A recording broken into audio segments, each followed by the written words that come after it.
नमस्कार। East India company Bharat में व्यापार करने आती है और 100 साल तक राज करती है। उसके बाद उसका जो पेरेंट मुल्क था इंग्लैंड, वो भी राज करता है, तो 200 सालों तक राज हो जाता है एक कंपनी द्वारा जो शुरुआत किया गया था।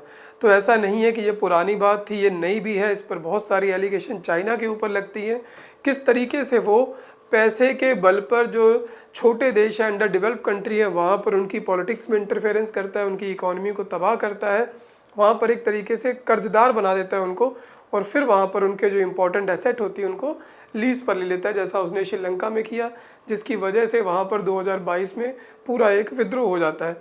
तो ऐसी एलिगेशंस यूएसए पे भी लगती हैं, चाइना पे भी लगती हैं, जिसको अलग अलग टर्म से परिभाषित किया जाता है। न्यू कॉलोनियलिज्म कहा जाता है, न्यू इम्पीरियलिज्म कहा जाता है। ऐसी एलिगेशंस लेकिन भारत के ऊपर नहीं लगा करती थी, लेकिन अब भारत के ऊपर भी ऐसी एलिगेशन लग रही है, खास करके एक कंपनी के ऊपर, एक ग्रुप के ऊपर, अडानी ग्रुप के ऊपर, कि वो एक तरीके से उसी पॉलिसी पर आगे बढ़ रहा है और जो भारत सरकार है उसको आगे बढ़ा रही है। इस वजह से जो भारत के जो अपने पड़ोसियों से रिश्ते हैं वो ख़राब हो रहे हैं, क्योंकि ऐसा लग रहा है कि जो भारत की जो वहाँ पर पैसा इन्वेस्ट होता है एक तरीके से वो क्रोनी कैपिटलिज्म है, एक ऐसा पूंजीवाद है जो उनको कर्जे में लेना चाहता है, वहाँ का जो पैसा है वापस अपने देश में लाना चाहता है और वहाँ के रिसोर्सेज को यूज़ करना चाहता है। तो इस तरीके की एलिगेशंस लग रही हैं भारत के ऊपर, अडानी ग्रुप के ऊपर। तो इन्हीं मुद्दों को हम समझेंगे, लेकिन उससे पहले देखें कि अभी 3-4 दिन पहले एक रिपोर्ट आती है कि जो एलन मस्क है वो दुनिया के सबसे अमीर व्यक्ति बन जाएंगे, 2027 में फर्स्ट ट्रिलियनर बन जाएंगे, 1 लाख करोड़ उनकी संपत्ति हो जाएगी। और दूसरे नंबर पे जो व्यक्ति रहेगा वो कोई और नहीं, वो गौतम अडानी रहेंगे। 2028 में वो भी ट्रिलियनर बन जाएंगे। तो एक तरफ तो जो अडानी है उसका नाम लग रहा है कि वहाँ पर वो एक तरीके से उपनिवेशवाद को फैला रहा है, एक तरीके से साम्राज्यवाद का एक हिस्सा, इस तरह की एलिगेशन है। वहीं पर वो अमीर भी हो रहा है। इसी के साथ हिडनबर्ग रिपोर्ट आती है जो उस पर एलिगेशन लगाती है कि इन्होंने पैसे को भी मैनिपुलेट किया है, मनी लॉन्ड्रिंग की है। टैक्स हेवंस जो देश होते हैं जहाँ पर टैक्स बिल्कुल नील के बराबर होता है, छोटे आइलैंड देश जैसे बरमूडा हो गया, मॉरिशस हो गया, वहाँ पर इन्होंने पैसा लगाया है। फिर दूसरी रिपोर्ट आई है कि सेबी के साथ मिलकर या सेबी चीफ के साथ मिलकर भी इन्होंने ऐसा किया है। बहुत गंभीर एलिगेशंस है, उसकी पूरी रिपोर्ट, पूरी जांच होनी अभी बाकी है। वहीं पर कल खबर आती है कि 310 मिलियन डॉलर, लगभग 30 करोड़ डॉलर हो गए, वो स्विस बैंक में जो अडानी से रिलेटेड थे वो फ्रीज़ कर दिए गए हैं। लेकिन अडानी ने कहा है कि इनसे कुछ भी लेना देना नहीं है, ये सब झूठ है, ये वेस्टर्न की यूएस जो गवर्नमेंट है उसकी एक सोची समझी एक तरीके से चाल है, ताकि हमारी कंपनी को कुछ प्रोजेक्ट्स ना मिले और भारत का जो आर्थिक नुकसान है वो बढ़े। तो इस तरीके का इनका बचाव है। लेकिन ऐसा नहीं है कि केवल यही बातें हैं, बहुत सारी और बातें हैं। कीनिया में एक प्रोटेस्ट चल रहा है जो आज ही वहाँ पर समझौता हुआ है, सिर्फ 10 दिन के लिए इंटरिम, कि जो एयरपोर्ट नैरोबी इंटरनेशनल एयरपोर्ट है वो अडानी को ना दिया जाए। अडानी ने वहाँ पर समझौता किया है और वो उसको 30 साल के लिए मिलेगा। तो ये भारत है, यहाँ पर कीनिया है, बहुत अच्छी इनकी ट्रेड पुराने भी रहे हैं, लिंकेज रही है। और जो नैरोबी इंटरनेशनल एयरपोर्ट है, काफ़ी वहाँ पर पैसेंजर आते हैं, लगभग जो अफ्रीका के बिजिएस्ट एयरपोर्ट में से वो आता है। तो 30 साल के लिए अंबानी को दिया जाना था। ये वहाँ पर रेनोवेशन करते, नया रनवे बनाते, टर्मिनल बनाते और उसकी मैनेजमेंट 30 साल के लिए करते। लेकिन इनके ऊपर एलिगेशन क्या लग रहा है कि जो 5% कीनिया की जीडीपी है वो यहाँ की फीस से चलती है और ये सारा पैसा जाएगा अडानी के पास। अडानी ने जो पैसा लगाने का वादा किया है वो 1.85 बिलियन डॉलर है, लगभग 200 करोड़ डॉलर के आसपास, और 30 सालों में इससे कई गुना अधिक पैसा वो कमा लेंगे, ऐसी एलिगेशन है। इसलिए वहाँ पर ये बवाल मचा हुआ है। बवाल केवल कीनिया में नहीं है, हमारे सारे पड़ोसी देशों के बीच में अडानी को लेकर कोई ना कोई इशू है, उन सारे मसलों को समझते हैं। तो जो बांग्लादेश की जो इंटरिम गवर्नमेंट है उसने सीधा कहा है कि जो अडानी के साथ पावर डील हुई थी उसको रिव्यू किया जाएगा। बांग्लादेश ने कहा है कि अनसस्टेनेबल है जो $500 million power debt due to Adani.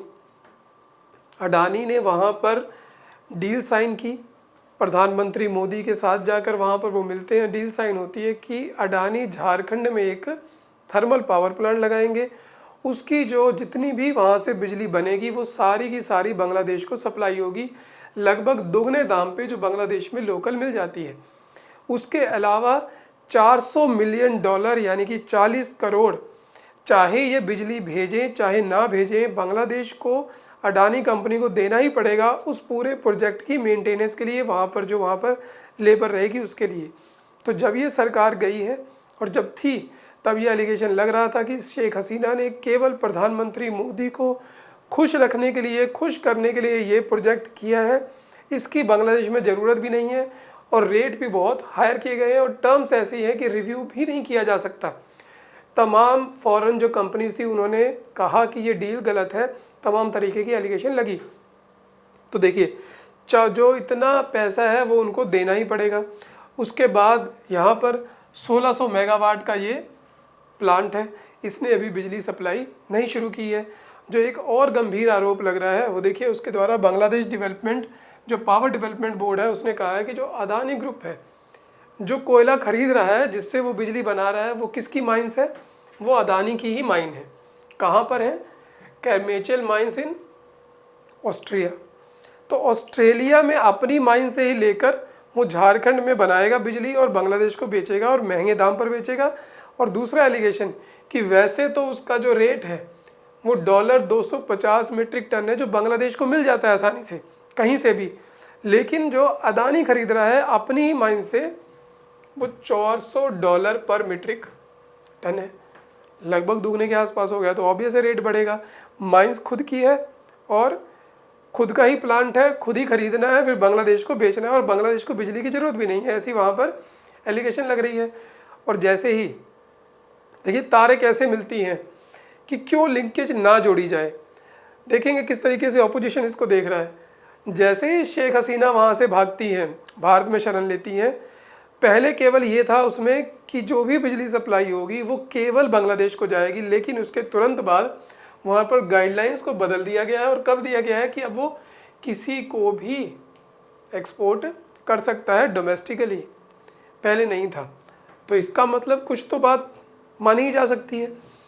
तो ये सारी बात चल रही। वहीं पर देखिए अभी 3-4 दिन पहले ही फिर एक समझौता होता है इजराइल की कंपनी के साथ सेमीकंडक्टर के लिए महाराष्ट्र में, वो भी अडानी के साथ समझौता होता है।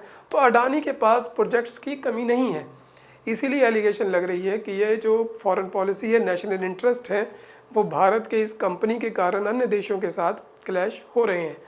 तो Adani sagas worries India's neighbourhood, पूरा नेबरहुड परेशान हो रहा है कि अदानी ग्रुप के पास इतनी पावर और पैसा कहाँ से आता जा रहा है, जो कि दूसरा सबसे अमीर व्यक्ति बन सकता है, ट्रिलियनर बन सकता है 2028 में। तो अगर यहाँ पर देखें तो अब जो मिनिस्ट्री ऑफ एक्सटर्नल अफेयर है उसने क्या कहा है कि जो अदानी ग्रुप की बांग्लादेश के साथ डील है वो कल का है, यहाँ पर तारीख वो गलत 24 होनी चाहिए। तो उन्होंने कहा कि ये एग्रीमेंट को वो बैठ के सुलझा लें, हमारा इससे कोई खास लेना देना नहीं है, क्योंकि अब रिश्ते थोड़े से बांग्लादेश के साथ ख़राब है। लेकिन ऐसा नहीं केवल यही प्रोजेक्ट है, तमाम देश, बांग्लादेश, श्रीलंका, नेपाल, म्यांमार, सबके साथ कुछ ना कुछ इशू हो चुका है। सबके यहाँ जाकर ये पैसा लगाना चाहते थे। और कौन सी पॉलिसी के अंतर्गत? जो गवर्नमेंट ऑफ इंडिया की पॉलिसी है नेबरहुड फर्स्ट इनिशिएटिव, कि सबसे पहले नेबरहुड को देखेंगे और वहाँ पर देखने के लिए सबसे पहले साथ में गौतम अदानी चलते हैं। तो इस तरीके से तमाम एलिगेशन है। देखिए यहाँ पर एक प्रोजेक्ट था म्यांमार में, $290 मिलियन का यंगून रिवर के ऊपर था पोर्ट प्रोजेक्ट। यूएस की सैंक्शन की डर से, क्योंकि म्यांमार में मिलिट्री रूल है, ये वहाँ पर पैसा लगाना चाह रहे थे, यूएन की सैंक्शन से डर से ये प्रोजेक्ट नहीं हुआ, नहीं तो वहाँ पर भी ये जा रहे थे। श्रीलंका में पहले ही बहुत बुरा हाल है, वहाँ पर चाइना की वजह से बुरा हाल था, साथ में भारत के 2 प्रोजेक्ट भी वहाँ पर बहुत इशू बना रहे हैं, जिसकी वजह से वहाँ पर उनके मिनिस्टर्स को रिज़ाइन भी करना पड़ गया था। तो देखिए एक प्रोजेक्ट तो है अडानी विंड एनर्जी प्रोजेक्ट, जिसको लेकर अब श्रीलंका की सुप्रीम कोर्ट में केस चला गया कि गल्फ ऑफ मन्नार में जो वो बन रहा है प्रोजेक्ट, यहाँ पर ये इन्वायरमेंट के लिए ठीक नहीं है। यहाँ पर बहुत सारे जो पक्षी हैं, माइग्रेटरी बर्ड आते हैं, एक प्रिस्टाइन इन्वायरमेंट है, और जब विंड एनर्जी बनेगी तो बड़े बड़े टरबाइन चलेंगे एयर से, और उसकी वजह से वहाँ का सारा जो इकोसिस्टम है वो ख़राब हो जाएगा। ये अडानी के पास है, अडानी ग्रीन के पास है, इसके ऊपर भी अब केस चल रहा है। दूसरा वहाँ पर एक प्रोजेक्ट है कोलंबो पोर्ट का, जहाँ पर नया टर्मिनल बनाया जाएगा, वो भी वहाँ पर अडानी के पास है, उसको लेकर भी लोकल विरोध बहुत अधिक है। उसके बाद नेपाल में भी नेपाल में भी ये पैसा लगाना चाहते हैं जब तब की तत्कालीन सरकार थी। अब तो थोड़े रिश्ते फिर नेपाल से भी ख़राब हो गए, लेकिन तब वो पूरी ग्रिड बिछाना चाहते थे। हाइड्रो पावर प्रोजेक्ट था करनाली बेसिन में, वहाँ से वो लिंकेज करना चाहते थे भारत तक।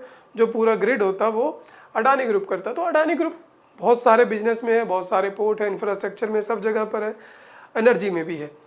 तो लेकिन देखिए क्या है यहाँ पर, अब जो कांग्रेस है, ऑपोजिशन है, उसका कहना है कि ये सब ठीक है, कंपनी को भारत के आगे बढ़ना चाहिए, लेकिन कई जगह पर आप नेशनल इंटरेस्ट जो है उसको पीछे कर रहे हैं और जो अदानी के इंटरेस्ट है उसको आगे कर रहे हैं। उन्होंने बहुत सारी एग्जांपल लिखी हुई हैं, खास करके चीन में जो कंपनीज़ हैं अडानी की, जहाँ पर उसने नई सब्सिडरी खोली है जो वहीं पर बिजनेस करेगी। उनका कहना है कि आप चाइना के साथ, उनके पार्टनर के साथ मिलकर, वो पूरी उन्होंने लेटर लिखी जिसमें लिखा गया है किसके किसके साथ वहाँ पर बिजनेस चल रहा है, और उनसे हमारी जो नेशनल सिक्योरिटी है वो डेंजर हो रही है। आप इस वजह से वहाँ से इंपोर्ट ले रहे हैं जबकि बाकी देश वहाँ से नहीं ले रहे।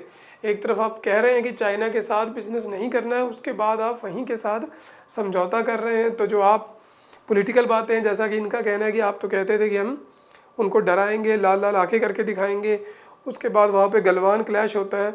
हालांकि अब खबर आ रही है कि LAC से जो चीनी सेना है वो वापस जाएगी, भारत की भी वापस जा रही है, अच्छी बात है। लेकिन इनका कहना है इसके साथ साथ आप जो कॉम्प्रोमाइज़ कर रहे हो इकॉनमी में वो भी सही नहीं है। लेकिन एक और इसमें एंगल है, एक और इसमें पक्ष है। वो पक्ष कहता है कि जो चाइना है उसने बेल्ट एंड रोड इनिशिएटिव शुरू किया था 2013 में, ताकि पूरी दुनिया को वो कनेक्ट कर सके। एंशिएंट सिल्क रूट था जिसमें मैरीटाइम रूट यानी कि समुद्री रास्ते और जो स्थल के रास्ते, दोनों से पूरे विश्व को कनेक्ट करना था चाइना को, और फिर बिजनेस को आगे बढ़ाना था। उनका कहना है कि भारत एक तरीके से अदानी को लेकर इस तरीके की पॉलिसी पर चल रहा है, बेल्ट एंड रोड इनिशिएटिव ना कहकर एक तरीके से अपनी कनेक्टिविटी को, अपनी पहुंच को बढ़ाना चाहता है। जैसे श्रीलंका में हम्बनटोटा जो पोर्ट है वो चाइना के पास है 100 साल के लिए। भारत भी ऐसा चाहता है कि हमारी प्रेजेंस रहे। तो भारत का जो आगे बढ़ने का अडानी को लेकर तरीका है वो भले ही ऑपोजिशन पार्टीज़ को, USA को, चाइना को लगे, वहाँ के लोकल लोगों को लगे, लेकिन भारत एक तरीके से चाइना के इन्फ्लुएंस को काउंटर करने के लिए वहाँ पर जाता है, पीछे पीछे वहाँ पर पैसा लगाता है ताकि उसकी जो से है वो बनी रहे स्ट्रेटजिक तौर पर भी और इकोनॉमिकल तरीके से भी भारत की डेवलपमेंट हो और उसकी पहुँच बढ़ती जाए। तो ऐसी भी बातें हैं कि चाइना को काउंटर करने के लिए है। इसके काउंटर में वहीं पर जो जिसने उनकी बायोग्राफी लिखी है उनका कहना है कि अगर ऐसा कहा जाए, जो कि यहाँ पर लिखा हुआ है कि ऐसा कुछ नहीं है, अगर कल को सरकार बदलती है तो अदानी उस दूसरे प्रधानमंत्री के साथ भी उसी दोस्ती से खड़े होंगे जैसे वो आज मोदी के साथ खड़े हैं। तो इनका कहना है कि ऐसा कुछ भी नहीं है कि मोदी के दोस्त हैं इसलिए, अदानी एक बिजनेसमैन है, जो भी उनको आगे बढ़ाएगा वो उसके साथ हो जाएंगे। तो देखिए अदानी को लेकर तमाम तरीके के एलिगेशन है, देखने को लग भी रहा है कहीं कहीं पर जो नेशनल इंटरेस्ट हैं भारत के, अगर एक कंपनी के प्रोजेक्ट की वजह से ख़राब हो रहे हैं तो वो भी अच्छी बात नहीं है। और ये भी अच्छी बात नहीं है कि हम इस डर के कारण हम कहीं पर प्रोजेक्ट लगाने ही ना जाएं और जो सारा एरिया है वो चाइना के इन्फ्लुएंस में चला जाए। तो बैलेंस चाहिए और लगता है कि भारत बैलेंस के साथ ही चलेगा और चल रहा है। इस तरीके की एलिगेशंस की पूरी जांच होगी तो पूरी जो बात है वो खुलकर सामने आएगी। तो आज के लिए इतना ही, फिर मिलेंगे नेक्स्ट वीडियो में। धन्यवाद।